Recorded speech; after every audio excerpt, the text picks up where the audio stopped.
Episode 4, Maine, Man with the Jug of Goose River. Welcome, brave listeners, to USA Myths and Legends, the podcast that delves into the timeless tales and spectral whispers from every corner of this vast and wondrous nation. Tonight, we journey to the rugged coast of Maine, a land steeped in history and the enduring spirit of independence.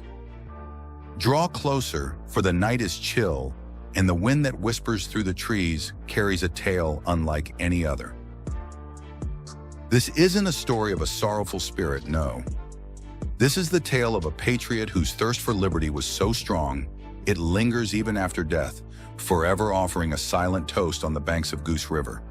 Now picture this, the dawn of the American Revolution. The year is 1775, and the air along the Maine coast is thick with tension, thick enough to taste. Specifically around Goose River Bay near Rockport, British warships, menacing shadows against the horizon, patrolled the waves, their cannons a constant, grim threat. But the spirit of the local folk, unbreakable. And among these fiercely independent souls, these hardy fishermen and salt-of-the-earth farmers, was a man, William Richardson. Not a soldier in a crisp uniform, mind you, but a humble fisherman, his hands calloused from hauling nets, his knowledge of the coastline as deep and treacherous as the ocean itself. William knew every hidden cove, every treacherous current, every shifting sandbar.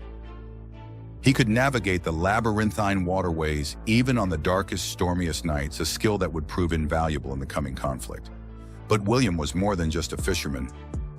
He was a vital cog in the rebel machine, a spy, a saboteur, a constant thorn in the side of the British redcoats. With his intimate understanding of the rocky coves and hidden inlets, he guided American privateers to safe harbor, allowing them to evade the hulking British warships that hunted them relentlessly.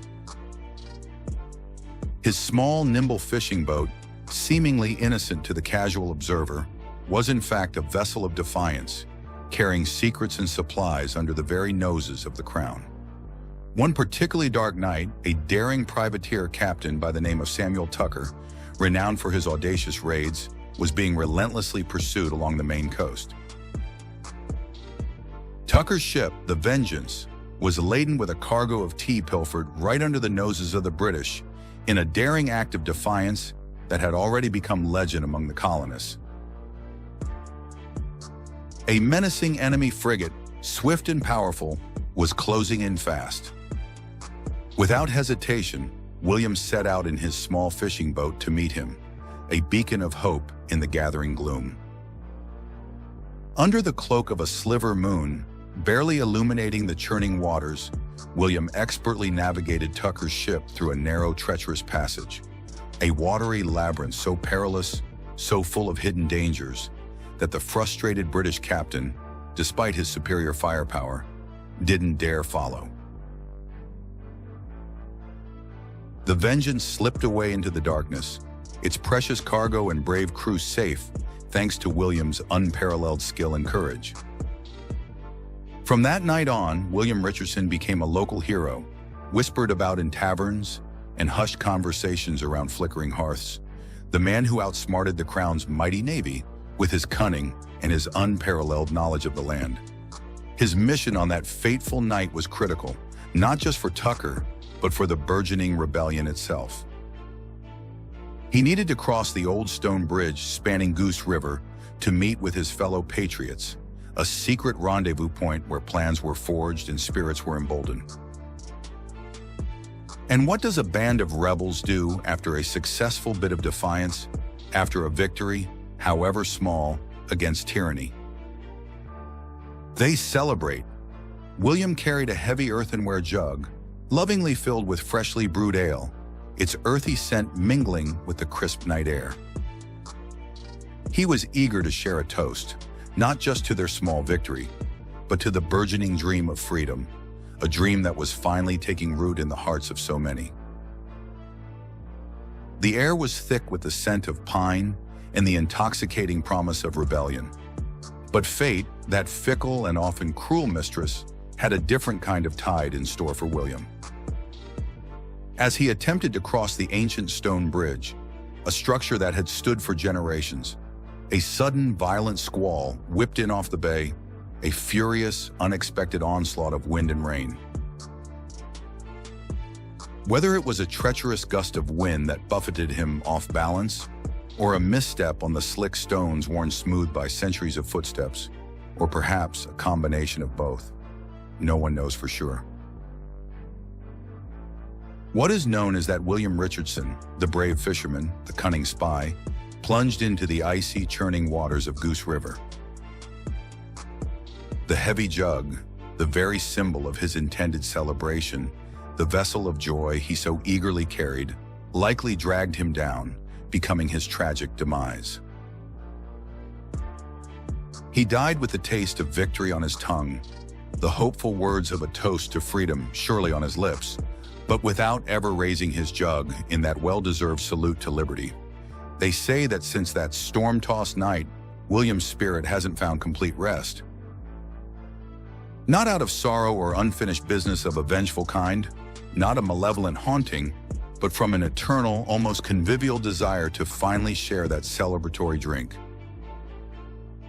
Solitary travelers who brave the old stone bridge, especially on nights when a thick, eerie fog rolls in from the bay, enveloping everything in a ghostly shroud, whisper of a tall, lean figure appearing as if from thin air. He's clad in the simple homespun clothes of the era, the rough-spun fabric of a patriot, his face illuminated by a smile that seems both ancient and weary, as if he carries the weight of history, yet still finds joy in the simple act of offering. And in his hand, he carries that familiar earthenware jug, now perpetually full, its contents shimmering in the spectral light. He's known around these parts as the man with the jug. He approaches lone travelers, his movements silent and unhurried, raises the jug in a silent, friendly gesture, and with a voice as soft as the rustling leaves on an autumn night, he seems to murmur, "Care for a drink? A toast to freedom?"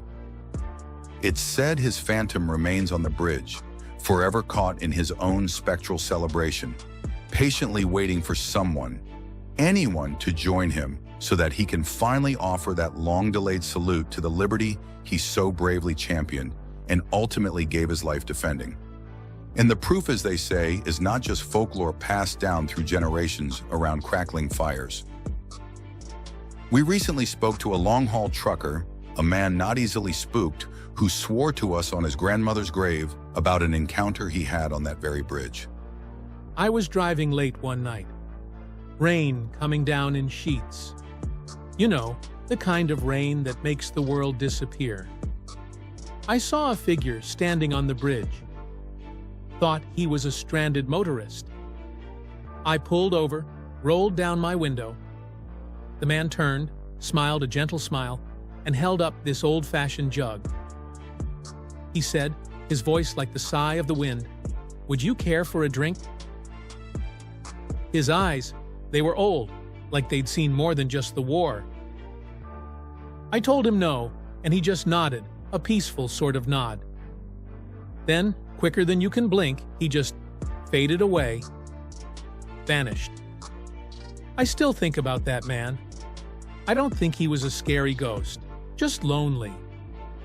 Just wanting someone to share a drink with, a last drink for freedom. So the next time you find yourself crossing an old stone bridge late at night, especially near Goose River, don't just watch the road ahead. Keep an eye out for a tall, lean figure with a gentle smile and a heavy earthenware jug. Because perhaps, just perhaps, the man with the jug is still there, eternally waiting to share his spectral ale and offer his timeless toast to the freedom he gave his life defending. That's all for this episode of USA Myths and Legends.